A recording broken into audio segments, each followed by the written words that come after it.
ചോരയും ചലവും ഇറ്റുവീഴുന്ന മുറിവ്, പുഴുക്കൾ ഞുളയ്ക്കുന്ന വ്രണങ്ങൾ, വിലാപങ്ങളുടെ വേലിയേറ്റങ്ങൾക്ക് നടുവിൽ പിഴുതെറിയപ്പെട്ടവരുടെ ആർത്തനാദം കേട്ട് ഉറക്കം ഞെട്ടിയ രാവുകൾ, നിർധനരും ആലംബഹീനരും വലിച്ചെറിയപ്പെട്ടവരുമടങ്ങുന്ന ഈ നികൃഷ്ട ലോകത്തിലേക്ക് സോമനസാലെ ഇറങ്ങിപ്പുറപ്പെട്ട സന്തോഷ്.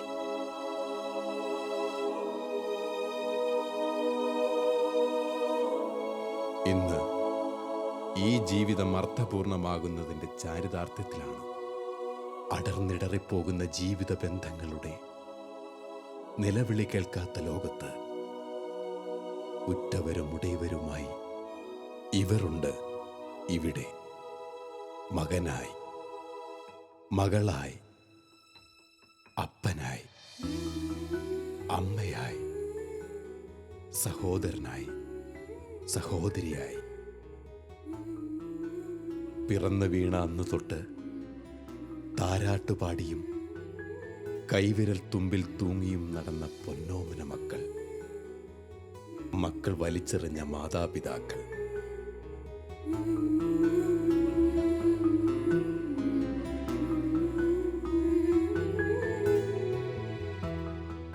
തെരുവുമക്കൾ, ഉപേക്ഷിക്കപ്പെട്ട മനോരോഗികൾ,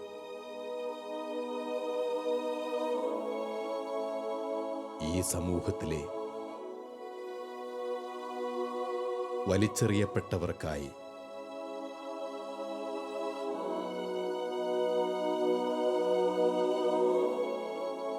ഒരു ഭവനമൊരുക്കി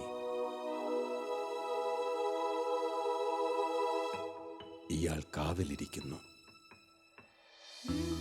അതിനൊക്കെ കൂട്ടായി ഇവൾ വെറോനിക്ക.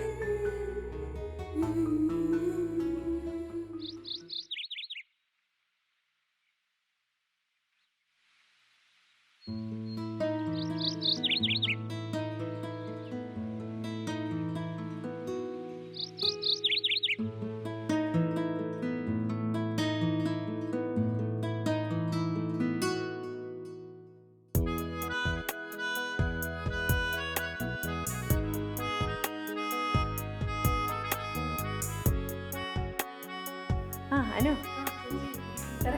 ഇച്ചിരി തിരക്കിലായിരുന്നു. അനു ഇരിക്കും.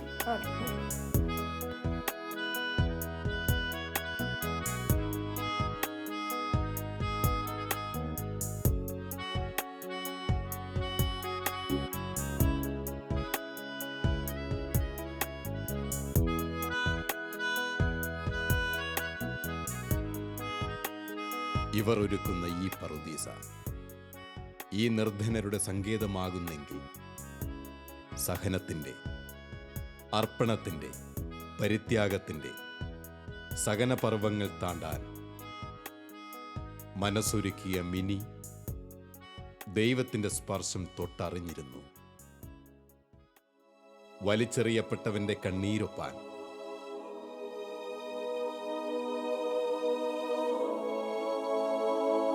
ദൈവം നിയോഗിച്ച സന്തോഷിന്റെ നിഴലായി ഇവൾ വെറോനിക്കയും. നമ്മുടെ സദനത്തിലെ തന്നെ ചെറിയ ചെറിയ യൂണിറ്റുകളെ കുറിച്ച് പറഞ്ഞു. തയ്യലുണ്ട്, പാചകം, ഗാനമേള ട്രൂപ്പുണ്ട്, അങ്ങനെ ചെറിയ ചെറിയ യൂണിറ്റുകളെ കുറിച്ച് പറഞ്ഞു. അപ്പം ചേച്ചി ഏതൊക്കെ രീതിയിലാണ് ഇവരെ സഹായിക്കുന്നത്? ചേച്ചിയുടെ ഒരു സ്വാധീനം എങ്ങനെയാണ് ഈ ഒരു കിച്ചണിലാണേലും ചേച്ചി ഇന്ന നാളെ എന്നെ ഉണ്ടാക്കണം, ഉച്ചയ്ക്ക് എന്നെ ഉണ്ടാക്കണം, എങ്ങനെ പിള്ളേരെ വന്ന് എന്നോട് ചോദിക്കും. അപ്പം ഞാൻ പറയുന്ന പോലെയൊക്കെ ചെയ്യുക. എല്ലാം ഒരു പ്രീ പ്ലാൻഡ് ആയിട്ടുണ്ടായിരിക്കും.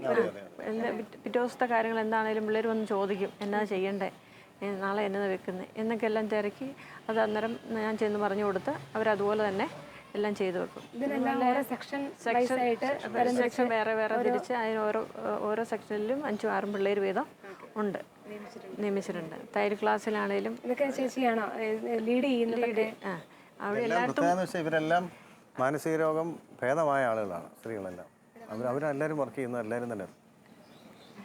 അപ്പം നമ്മളതിൽ ഒരാളെ ലീഡറും കൂടെ ആക്കിയൊക്കെ ആണെങ്കിൽ കുറച്ചും കൂടെ അവർ ഇനിഷ്യേറ്റീവ് വരും അല്ലേ? അവർ തന്നെ സ്വന്തമായിട്ട് എന്നും അതുപോലെ തന്നെ അങ്ങ് ചെയ്തുകൊണ്ടിരുന്നോളൂ. ഓക്കെ, നമ്മളൊന്ന് നോക്കി ഒരു മേൽനോട്ടം വഹിച്ചാൽ മതി. അതുപോലെ തയ്യൽ യൂണിറ്റ് ആണെങ്കിലും അതിനകത്തും ഒരു 3-4 പേര് ജോലി ചെയ്യുന്നുണ്ട്. ബെഡ്ഷീറ്റ്, ബെഡ് കവറ്, പിന്നെ എന്തൊക്കെയാ നമ്മുടെ നൈറ്റി, പിന്നെ പാവാട, ഉടുപ്പൊക്കെ എല്ലാം, പിന്നെ നമ്മുടെ ഇവിടെയുള്ള പിള്ളേരുടെ യൂണിഫോമൊക്കെ ഇവിടെ തന്നെ തയ്ക്കുന്നത്. ഇവിടെ എല്ലാ വർഷവും ഒരു 3 ദിവസത്തെ കാർണിവൽ ഫെസ്റ്റിവൽ പോലെ വെക്കാറുണ്ട്. അതിന് ഇവിടുത്തെ നമ്മുടെ ആളുകൾ തന്നെയാണ് സ്റ്റോൾ ഇടുന്നത്. അപ്പോൾ നമ്മുടെ പ്രോഡക്റ്റുകളെല്ലാം ഒരു വർഷത്തിലൊരിക്കലും അങ്ങനെ വിൽക്കാനുള്ള ഒരു അവസരം. ഇപ്പോൾ സ്കൂള്, കോളേജുകൾ, പിന്നെ സമീപവാസികൾ ഒക്കെ അതിനകത്ത് പങ്കെടുക്കാറുണ്ട്. ഇവിടെ ഈ കോമ്പൗണ്ടിലാണ് സെറ്റ് ചെയ്യുന്നത്. എൻ്റെ പേര് മനഃശാന്തി എന്നാണ്. മനഃശാന്തി 2015 ഇനി വരാൻ പോകുന്നു. 14 കഴിഞ്ഞു. എല്ലാ വർഷവും ചെയ്യുന്നുണ്ട്. ചേച്ചി, നമ്മുടെ മരിയാസ് ദിനത്തിലെ ഈ പ്രവർത്തനങ്ങളും ദൈവത്തിന് വേണ്ടിയിട്ടുള്ള ഒരു ശുശ്രൂഷയായിട്ട് അതിൽ നിന്ന് കിട്ടുന്ന സന്തോഷം അനുഭവിക്കുന്ന ഒരു ചേച്ചിയാണ് അല്ലേ? എപ്പോഴെങ്കിലും ഒരു ലൗകികമായിട്ടുള്ള ഒരു ചിന്ത വന്നു കഴിഞ്ഞു കഴിഞ്ഞാൽ തളരാൻ അത് മാത്രം മതി. എപ്പോഴെങ്കിലും അങ്ങനെ തോന്നിയിട്ടുണ്ടോ? ഒരു നെഗറ്റീവായിട്ട് നമുക്ക് എന്തൊരു പ്രയോജനമാണ്, അങ്ങനെയൊക്കെ എപ്പോഴെങ്കിലും ഒന്ന് ചിന്ത വല്ല കടന്നു വന്നിട്ടുണ്ടോ? എന്തു പ്രയോജനമൊന്നും വന്നിട്ടില്ല. എന്നാലും നമുക്ക് പല രീതിയിലുള്ള ബുദ്ധിമുട്ട്, അകത്തുനിന്നും പുറത്തുനിന്നുമായ ഒത്തിരി ബുദ്ധിമുട്ടുകളൊക്കെ വന്നു കഴിയുമ്പം നിർത്തിയിട്ട് പോയാലോ എന്നൊക്കെ തോന്നാറുണ്ട്. പക്ഷേ അതിൻ്റെ കാരണം എന്താണെന്ന് വെച്ചാൽ പലപ്പോഴും നമുക്ക് നമ്മൾ ചെയ്യുന്നത് ഇപ്പോൾ സാമ്പത്തികമായിട്ട് പ്രശ്നമുണ്ട്. അതുപോലെ ഇവരെ നോക്കുന്നതിനകത്ത് ഒരുപാട് വെല്ലുവിളികളുണ്ട്. നിയമപരമായിട്ടുള്ള പ്രശ്നങ്ങൾ, അതൊക്കെ വളരെ കടുംപിടുത്തത്തോടെ നിയമം കൈകാര്യം ചെയ്യാൻ വരുമ്പോൾ രാജ്യത്ത് നിയമമുണ്ട്. ഇവിടുത്തെ പാർപ്പിക്കാനുള്ള സൗകര്യങ്ങൾ ഇവിടെ ഇല്ല, അല്ലെങ്കിൽ ഇത് ലൈസൻസിൻ്റെ ഒക്കെ പ്രശ്നങ്ങളൊക്കെ വരുമ്പോൾ എന്നാൽ പിന്നെ ഇവരെ വേറെ ആരും നോക്കും. അപ്പോൾ ആ ഒരു അവസ്ഥയിലും നമുക്കിത് മുൻപോട്ട് പോകാൻ മേലാത്ത അവസ്ഥ വരുമ്പോൾ എന്തിനാണ് ചെയ്യുന്നത്? ശരിക്കും ഇതൊരു ആത്മീയമായ ശുശ്രൂഷയാണ്. ഇതിനെ ഒരു സാമൂഹ്യ അധിഷ്ഠിതമായിട്ട് മാത്രം കാണുമ്പോൾ ഇത് ആർക്കും കണ്ടിന്യൂ ചെയ്യാൻ പറ്റിയല്ല, ആർക്കും നടത്താനും പറ്റിയല്ല എന്നുള്ളത് സത്യമായ കാര്യമാണ്. ഇപ്പോൾ ഒരുപാട് സഹനങ്ങൾ വേണ്ടതാണ്. ചില സമയത്ത് നമ്മുടെ ആ സ്പിരിച്വലായിട്ടുള്ള ആ കാഴ്ചയിൽ നിന്ന് മാറി നമ്മൾ പ്രശ്നങ്ങളിലേക്ക് പോകുമ്പോൾ തീർച്ചയായിട്ടും എനിക്ക് തോന്നുന്നു ഈ പത്രോസിന് പറ്റിയ അവസ്ഥ വരും. വെള്ളത്തിൻ്റെ അടിയിലേക്ക് നേരെ പോകും, പിന്നെയും കർത്താവ് പിടിച്ച് വള്ളത്തെ കയറ്റി ഇരുത്തും. അങ്ങനെയാണ് ഞങ്ങളുടെ പോക്ക്. ദൈവം തന്നാലേ ഉള്ളൂ. തീർച്ചയായിട്ടും. നമ്മുടെ മരിയാസ് ദിനത്തിന് എന്തെങ്കിലും ഒരു പ്രതിസന്ധി നേരിടേണ്ടി വന്ന അവസ്ഥ ഉണ്ടായിട്ടുണ്ടോ? നിയമപരമായോ അല്ലാതെയോ മറ്റോ നമുക്കൊരു ഇനി മുന്നോട്ട് പോകാൻ കഴിയില്ല എന്ന് തോന്നുന്ന അവസ്ഥകൾ എന്തെങ്കിലും? അങ്ങനെ ഒരു സംഭവം ഉണ്ടായിട്ടുണ്ട്. 2-3 വർഷം മുമ്പ് മാനസികാരോഗ്യ കേന്ദ്രത്തിൽ നിന്ന് എന്നെ ഇവിടെ ആളധികമാണ്, ഇത്രയും പേരെ നോക്കാൻ പറ്റിയല്ല എന്ന് പറഞ്ഞൊരു നോട്ടീസ് വരികയും. അതെ 2011 2011 ഇപ്പോൾ ഗവൺമെൻറ് നമ്മളോട് ആവശ്യപ്പെടുന്ന 18 കണ്ടീഷൻസാണ്. അതിലെ ഒരു കണ്ടീഷൻ പോലും പ്രാവർത്തികമാക്കാൻ സാധിക്കില്ല. ഒരെണ്ണം ചെയ്താൽ തന്നെ നമ്മളിത് പൂട്ടേണ്ടി വരും. അപ്പോൾ ഇത് മുന്നോട്ട് പോകാത്തൊരവസ്ഥ, നടപടിയിൽ എടുക്കുന്ന ഒരു കാര്യങ്ങളൊക്കെ ആ നോട്ടീസിലുണ്ടായിരുന്നു. ഞാൻ പെട്ടെന്ന് അന്നേരം ഓർത്തു, എന്തിനാ ഇങ്ങനെ ഈ സമൂഹത്തിൻ്റെ ഇത് ആവശ്യമില്ലെങ്കിൽ പിന്നെ നമ്മളെന്തിനായി ചെയ്യുന്നത്? ആരെല്ലാം ഇവിടെ ആളുകളെ കൊണ്ടാക്കിയിട്ടുണ്ടോ, പോലീസ് അധികാരികളായാലും സോഷ്യൽ വർക്ക്, അവരെല്ലാം വിവരങ്ങൾ അറിയിച്ചിട്ട് ഇവരെ മടക്കി അയക്കാനുള്ളൊരു തീരുമാനം.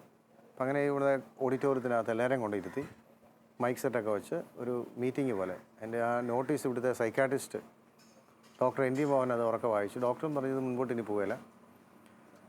അപ്പോൾ ആ സമയത്ത് ഞാൻ ലാസ്റ്റ് വേർഡ് ഞാൻ പറഞ്ഞു, ഞാൻ ഏതായാലും ഇവിടെ ഞാനും നിൽക്കാൻ ഉദ്ദേശിക്കുന്നില്ല. അപ്പം ഞങ്ങളും പതുക്കെ പോകുന്ന രീതി, ഞാൻ പതുക്കെ ഇറങ്ങി വെളിയിലേക്ക് പോയി. ഈ സമയത്ത് കുറേ നാൾ മുമ്പ് ഒരു മാനസിക രോഗബാധിതനായ പീതാംബരൻ എന്നൊരാളെ പോലീസ് ഇവിടെ കൊണ്ടുവന്നു. വണ്ടിക്കകത്ത് കെട്ടിയിട്ട അവസ്ഥയിലാണ് അവിടെ. അയാൾ വളരെ വയലൻ്റായിരുന്നു. അപ്പോൾ ആ മനുഷ്യന് രോഗം ഭേദമായി ഇവിടുത്തെ അടുക്കളയിൽ ജോലി ചെയ്യുകയാണ്. അപ്പോൾ അവൻ്റെ അമ്മയും ഇവിടെ താമസിക്കുന്നുണ്ട്. പീതാംബരൻ എഴുന്നേറ്റ് എന്ന് വെച്ച് പറഞ്ഞു, ഞാൻ മാനസിക വൈകല്യതയുള്ള ആളാണ്, എനിക്ക് അസുഖം വരുമ്പോൾ ആളുകൾ എന്നെ ഉപദ്രവിക്കാറുണ്ട്.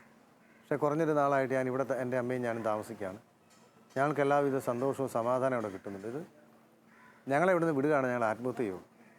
അപ്പോൾ മുനിസിപ്പൽ ചെയർമാൻ അടക്കം ഒരു വലിയ ജനപ്രതിനിധികൾ ഇരിക്കുന്നൊരു വേദിയിലാണ് ഇങ്ങനെ ഓരോരുത്തർ എഴുന്നേറ്റ് പറയാൻ തുടങ്ങിയപ്പോഴേക്കും എൻ്റെ കൺട്രോൾ വിട്ടു. ഏതായാലും എനിക്ക് തോന്നുന്നു മുനിസിപ്പൽ ചെയർമാന് ഒരു വാക്ക് പോലും മിണ്ടാൻ മേലാത്തൊരവസ്ഥയും. അദ്ദേഹം അപ്പം തന്നെ നിയമവകുപ്പ് മന്ത്രിയെ വിളിച്ച് വിവരം ധരിപ്പിക്കുകയും കൈമാണി സാറ് നിയമസഭയുടെ വെളിയിലിറങ്ങി വന്ന് കാര്യം തിരക്കി മാനസിക രോഗികളെ സംരക്ഷിക്കുന്നതിന് വേണ്ടി പുതിയതായിട്ടൊരു നിയമം നിർമ്മിക്കാനുള്ള തീരുമാനം അവിടെ വെച്ചെടുക്കുകയാണ്. 2012 ഒരു വർഷം കൊണ്ട് കേരളത്തിൽ ആദ്യമായിട്ട് മാനസിക ആരോഗ്യ പുനരധിവാസ കേന്ദ്രങ്ങൾക്കുള്ള നിയമം അവിടെ വെച്ചാണ് ഉണ്ടായത്. അപ്പോൾ ഓരോ പ്രതിസന്ധിയിൽ ഇപ്പം അബ്രാഹാം ഇസ്ഹാക്കിനെ ബലിയർപ്പിക്കാൻ തുടങ്ങിയപ്പോഴാണ് തിരിച്ചു കൊടുത്തു. ആ വാഗ്ദാനം അവിടുന്ന് നിലനിർത്തിക്കൊണ്ട് പിന്നെ അനുഗ്രഹിക്കും എന്ന് പറയുന്നതുപോലെ മരിയസാന എന്നല്ല, കേരളത്തിലെ ഒരു മാനസികാരോഗ്യ കേന്ദ്രങ്ങളും അനാഥാലയങ്ങളും പൂട്ടാതിരിക്കാനുള്ളൊരു നിയമം തന്നെ 1 വർഷം കൊണ്ട് നമ്മുടെ ഈ ഓഡിറ്റോറിയത്തിനകത്ത് വെച്ചുണ്ടാക്കാൻ ദൈവം തിരുമനസ്സായി. ശരിക്കും ഇവിടെ ഒരുപാട് പ്രതിസന്ധികളുടെ കാര്യങ്ങൾ ഇപ്പോൾ നമ്മളോട് ഷെയർ ചെയ്യുകയുണ്ടായി. ഇവിടെയെല്ലാം കാണാൻ സാധിക്കുന്നത് ഈ സ്ഥാപനത്തിലോട്ട് കയറിയപ്പോൾ കണ്ട ഒരു വചനം വായിച്ചായിരുന്നു. സ്വർഗസ്ഥനായ പിതാവാണ് ഇവിടം കാക്കുന്നത്. അതുകൊണ്ട് ആ ഒരു വിശ്വാസം തന്നെയാണ് അല്ലേ? തീർച്ചയായിട്ടും ആ വചനം അവിടെ എഴുതി വെക്കാനൊരു കാരണമുണ്ട്. മിനി ഓർക്കുന്നുണ്ടെന്ന് തോന്നുന്നു, നമ്മൾ വയൽപ്പറമ്പിലച്ഛൻ്റെ കൂട്ടത്തിലൊരു കുറേ സ്ഥലത്ത് ഞങ്ങൾ സഹായം ചോദിച്ച്, ഞാൻ ഒരിടത്ത് സഹായം ചോദിച്ച് പോയിട്ടില്ലായിരുന്നു. അപ്പം അച്ഛൻ പറഞ്ഞ് നമുക്ക് എവിടെയെങ്കിലും പോയി ഒന്ന് നോക്കാം. കുറേ വീടുകളിലൊക്കെ ഞങ്ങൾ കയറി, ഒരിടത്തൊന്നും ഒരു പൈസയൊന്നും ആരും തന്നില്ല. തിരിച്ചു വരുന്ന വഴി മല്ലികശ്ശേരി മഠത്തിൽ കയറി ഭക്ഷണം കഴിക്കാൻ, ഉച്ചസമയമാണ്. അപ്പോൾ അവിടെ വെച്ച് ഭക്ഷണം തരാൻ ആരും അവിടെ ഇല്ല, എല്ലാവരും പള്ളിയിൽ പോയിരിക്കാം. അപ്പം അങ്ങനെ വന്നപ്പോൾ അവിടെ ഒരു നിരാശ. അപ്പോൾ ഞങ്ങൾ ഇറങ്ങാൻ നേരം വയൽപ്പറമ്പിലച്ഛന് ഞാനവിടെ ഇങ്ങനെ പ്രാർത്ഥിച്ചിട്ട് അച്ഛനെ അവിടെ പെട്ടിയിൽ നിന്ന് ഒരു വചനം ഇങ്ങെടുത്തു, സുവിശേഷ പെട്ടിയിൽ. അതിനകത്ത് കണ്ട വചനമാണ് സ്വർഗസ്വനായ പിതാവാണ് അവിടം കാക്കുന്നതും അതിന് വേണ്ട സഹായം എത്തിക്കുന്നതും. അതായത് ഞാനല്ലെന്നുള്ളതിൻ്റെ അകത്ത് വ്യക്തമായി. അപ്പോൾ ഇവിടെ ആവശ്യമുള്ളതൊക്കെ ദൈവം ഇവിടെ തരും. ഞങ്ങളങ്ങനെ തിരിച്ചു വന്നു. ഞാനന്ന് ഒരു കടലാസിൽ എഴുതി ആദ്യം അവിടെ ഒട്ടിച്ചു, പിന്നെ അത് പെയിൻറ്റിൽ എഴുതി സ്വർഗസ്വനായ ദൈവമാണ് ഇവിടം കാക്കുന്നതിന് വേണ്ട സഹായം. ആ വചനം കൊണ്ട് തന്നെയുള്ള വലിയ സംരക്ഷണമാണ്. പിന്നെ അതിൻ്റെ തൊട്ട് താഴത്തെ വചനം ഇങ്ങനെയാണ്: ഇതിനെ എതിർക്കുന്നവരെ അവിടുന്ന് എതിർത്ത് തോൽപ്പിക്കുന്നതാണ്. അപ്പോൾ സംരക്ഷണം സ്വർഗത്തിൽ നിന്ന് കിട്ടാനായിട്ട് അവിടുത്തെ നാമം ആ ഭിത്തിയിൽ ആലേഖനം ചെയ്ത് കർത്താവിൻ്റെ നാമത്തിൽ അറിയപ്പെടാനും ആഗ്രഹിക്കും. നമ്മൾ ഈ ഓരോ കാര്യങ്ങളും ഷെയർ ചെയ്യുമ്പോഴല്ല ആ ഒരു വചനത്തിൻ്റെ ബേസിലാണ് ഇവിടുത്തെ പ്രവർത്തനങ്ങളെല്ലാം നടക്കുന്നതെന്ന് നമുക്ക് അറിയാൻ സാധിക്കും. തീർച്ചയായിട്ടും നമ്മുടെ സദനത്തിൽ മാനസികമായിട്ട് വൈകല്യമുള്ളവരാണ് കൂടുതലെന്നും പറഞ്ഞു. അപ്പം ഇവരുടെ കൂടെ ഒന്നിച്ച് കഴിയുമ്പോൾ എന്തെങ്കിലും അപ്രതീക്ഷിതമായിട്ടുണ്ടാകുന്ന എന്തെങ്കിലും അനുഭവങ്ങളൊക്കെ ഒന്ന് പറയാമോ? എന്തായാലും തീർച്ചയായിട്ടും 17 വർഷമായിട്ട് ഒന്നിച്ച് കഴിയുകയാണ്. അപ്പോൾ ഫിസിക്കലിയോ മെൻ്റലി എങ്ങനെ ഏതെങ്കിലും തരത്തിൽ ചേച്ചിക്ക് എങ്ങനെ അനുഭവപ്പെട്ടിട്ടുണ്ടോ എന്തെങ്കിലും? ഇവർ വയലൻ്റ് ആവുന്ന സമയത്ത് അകത്ത് തമ്മിൽ തല്ലായിരിക്കും. അപ്പോൾ നമ്മൾ ബഹളം കേട്ടോണ്ട് കയറി ചെല്ലുമ്പോൾ ആരെന്നെ ബഹളം എന്നെ പറ്റിയെന്നൊക്കെ ചെന്ന് ചോദിക്കുമ്പോൾ നീ ആരടി ചോദിക്കാമെന്നും പറഞ്ഞുകൊണ്ട് അപ്പോഴായിരിക്കും നമുക്ക് തടി വീഴുന്നത്. അന്നേക്ക് എന്നെ അടിച്ചത്തേക്കും ബാക്കിയുള്ള അസുഖം കുറഞ്ഞു നിൽക്കുന്ന പിള്ളേരുണ്ടല്ലോ, അവർ സമ്മതിക്കുകയില്ല. അവരെന്തേക്കും വന്ന് എന്നെ പിടിക്കാൻ വന്നേക്കും എന്നെക്കാൾ ഡബിൾ ഇരട്ടി ഉള്ള ഒരാൾ എൻ്റെ മേലേക്ക് വീണു. അതിൻ്റെ മുകളിൽ ആൾക്കാർ വന്നിട്ട് എന്നെ കാണാൻ മേലാത്ത പോലെ ആയിപ്പോയി. എന്നിട്ട് എല്ലാവരും കൂടെ ഓടി വന്ന് ഓരോരുത്തരെയും എടുത്ത് മാറ്റി. എപ്പം എന്നെ അടിച്ചത് ആൾക്കിട്ട് വേറൊരു പുള്ളിക്കാരി തേടി കൊടുത്തു. നീ മിനിയമ്മേനെ തല്ലുകൂടിയും ചോദിച്ചുകൊണ്ട് ഭയങ്കര ബഹളം, ഒച്ചപ്പാടും കരച്ചിലും ബഹളവും. അപ്പം കാരണമില്ല, അതിൻ്റെ അടി കിടക്കുകയാണ്. എന്നെക്കാട്ടും നല്ല ഡബിൾ ഇരട്ടിയുള്ളൊരു ചേച്ചിയാണ് കിടന്നത്. അത് കഴിഞ്ഞപ്പോൾ പിന്നെ 2 ദിവസം കഴിഞ്ഞത്തേക്ക് നോർമൽ ചേച്ചി എന്നോട് ക്ഷമിക്കണം, എനിക്ക് അറിയാൻ മേല ചെയ്തു പോയത് അസുഖത്തിൻ്റെ സമയത്ത് എനിക്ക് ആളറിയത്തില്ല, അങ്ങനെ അസുഖമായപ്പോൾ ചെയ്തു പോയത്, എന്നോട് ക്ഷമിക്കണമെന്ന് പറഞ്ഞു. 2 ദിവസം കൊണ്ട് നോർമലായി ആൾ ഓക്കെ ആയി. ചേച്ചി ഈ സഹനങ്ങളിലൂടെയൊക്കെ കടന്നു പോവുകയാണെങ്കിലും ഈ ശുശ്രൂഷയെ ശരിക്കും ആത്മാർത്ഥമായി സ്നേഹിക്കുന്നത് കൊണ്ട് മാത്രമാണ് ഇവിടെ പിടിച്ചു നിൽക്കാൻ സാധിക്കുന്നത് അല്ലേ? അത്രയും ദൈവത്തിൽ വിശ്വസിച്ച് ഒരു ആത്മാർത്ഥമായി ശുശ്രൂഷ മനോഭാവത്തോടു കൂടി തന്നെ നിൽക്കുന്നത് കൊണ്ടാണ്. എന്നാൽ പോലും എപ്പോഴെങ്കിലും എൻ്റെ ഭർത്താവ്, കുട്ടികൾ, അങ്ങനെ ഒരു ലൈഫിനെ കുറിച്ച് എപ്പോഴെങ്കിലും ചിന്തിച്ചിട്ടുണ്ടോ? ഭർത്താവും കുട്ടികളും ഒക്കെ ആയിട്ട് വേറെ താമസിക്കണമെന്ന് തോന്നിയാൽ തന്നെയും വിദ്യാസ്ഥാനത്തിലെ പിള്ളേരെ വിട്ടുപോകാൻ എനിക്കൊരു താല്പര്യമില്ല. അതിൻ്റെ ഒന്നാമത്തെ കാരണം എന്ന് വെച്ചാൽ ഇപ്പം ഞങ്ങളിങ്ങനെ വർഷങ്ങളായിട്ട് താമസിച്ചുകൊണ്ടിരിക്കുന്നത് ഒരു കൂട്ടുകുടുംബ അവസ്ഥയിലാണ്. എൻ്റെ മനസ്സിലൊരു കൺസെപ്റ്റ് എന്ന് പറയുന്നത് ഒരു ഗാലക്സിയാണ്, വാസ്തവത്തിൽ ഒരു സൗരയൂഥം പോലെയാണ്. ഇപ്പോൾ എന്നെ ഫോക്കസ് ചെയ്യുന്നത് എല്ലാവരും അപ്പാന്ന് വിളിച്ചിട്ടാണ് പോലെ, ചില ചേട്ടാ അങ്കിൾ എന്നൊക്കെ വിളിക്കും.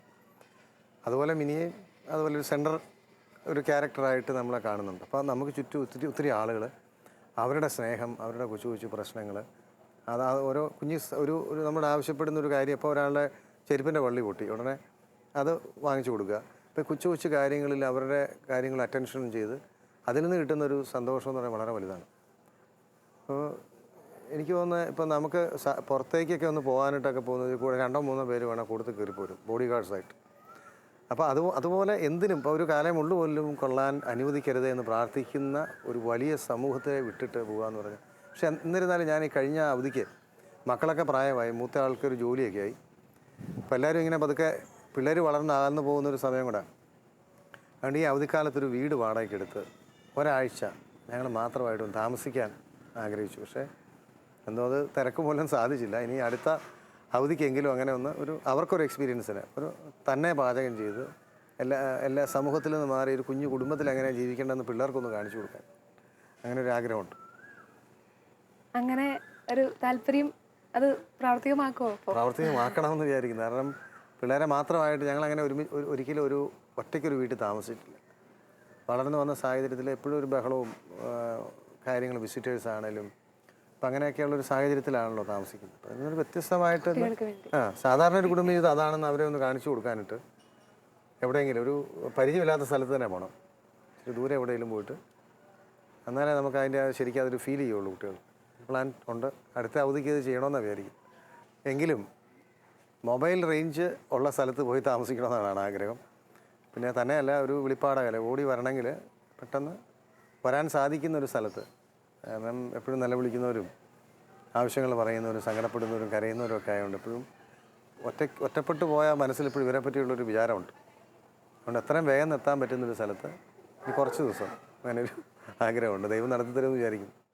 ശരിക്കും നിങ്ങളുടെ ജീവിതത്തിലെ ആ ആഗ്രഹങ്ങൾ പോലെ തന്നെ നിങ്ങളുടെ പേരുകൾ തമ്മിലുമുള്ള ആ ഒരു മിനി സന്തോഷം, ചെറിയ സന്തോഷം തന്നെ ദൈവം തീർച്ചയായിട്ടും കേട്ട് അനുഗ്രഹിക്കുമാറാകട്ടെ എന്ന് പ്രാർത്ഥിക്കുന്നു. നമ്മുടെ മരിയ സദനത്തിൽ കലയിലധിഷ്ഠിതമായ പുനരധിവാസമുണ്ടെന്ന് പറഞ്ഞു. അതെങ്ങനെയൊക്കെയാണ് പ്രവർത്തനങ്ങൾ പോകുന്നത്? മെയിനായിട്ട് നമ്മുടെ കലാസമിതിയിലുള്ളത് ഗാനമേള ട്രൂപ്പാണ്. അതുപോലെ തന്നെ അഭിനയത്തിന് പ്രാധാന്യം കൊടുക്കുന്നുണ്ട്. ടെലിഫിലിമുകൾ, അതുപോലെ നാടകം, 10 ടെലിഫിലിമുകൾ ചെയ്തു ഇതുവരെ. എല്ലാം നമ്മുടെ ഇവിടെയുള്ള ആളുകളുടെ കലകൾ വാർത്ത എടുക്കുന്നതിന് വേണ്ടിയിട്ടാണ്.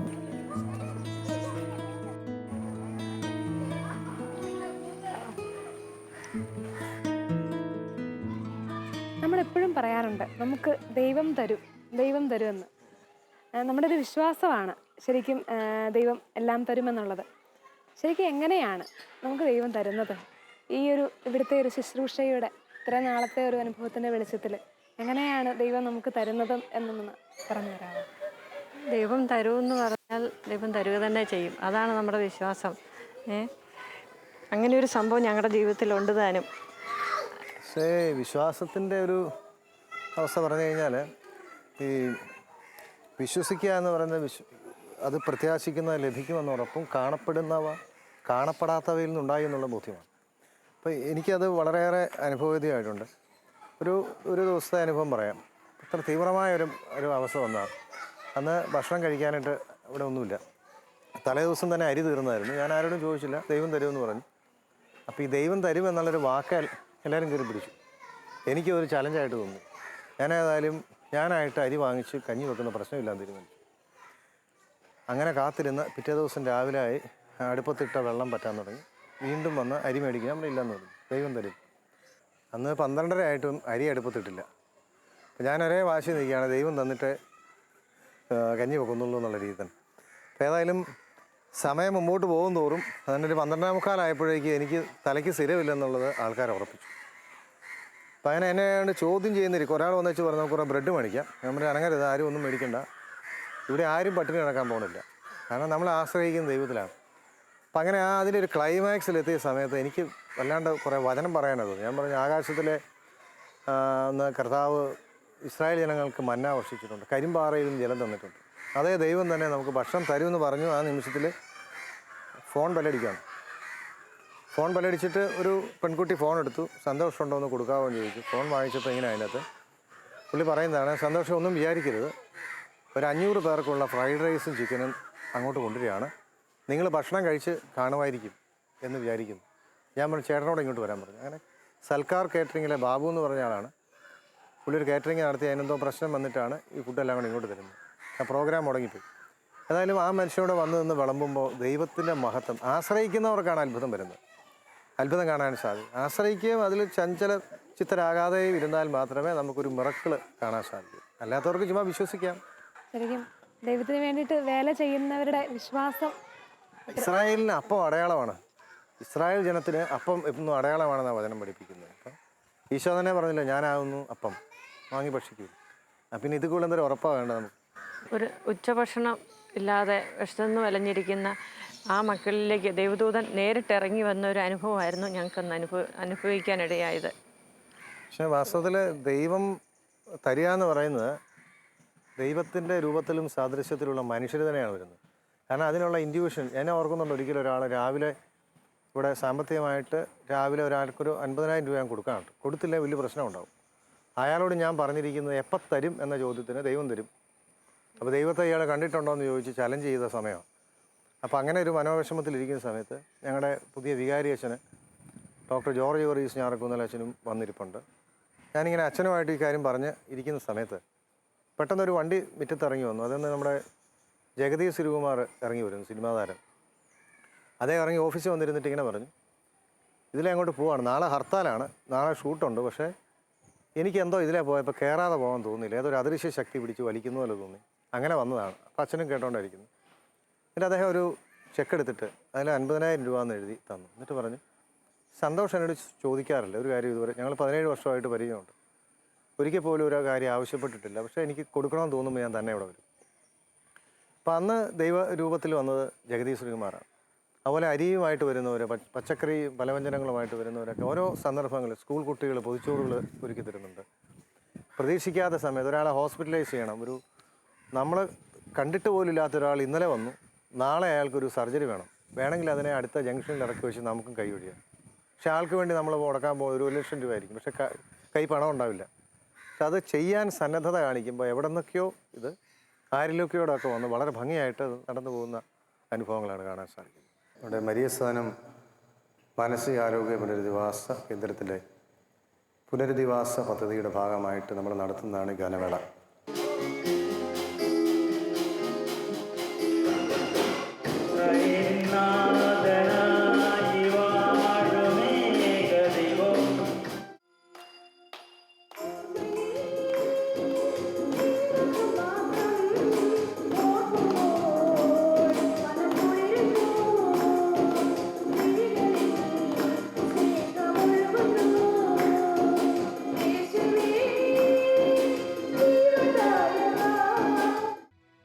പിതാവേ, നവ്യമായ പ്രകാശകിരണങ്ങൾക്ക് വേണ്ടി ഞങ്ങൾ അങ്ങേ മുന്നിൽ പ്രാർത്ഥിക്കുന്നു. ദൈവമേ, ലോകർക്കുമേൽ നിപതിക്കുന്ന കാളകൂടം അങ്ങേ ദൃഷ്ടിയുടെ രശ്മികൾ കൊണ്ട് ഉരുക്കിക്കളയണമേ.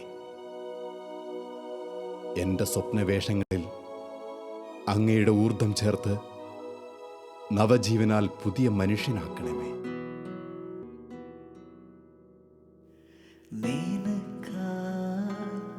ഇനി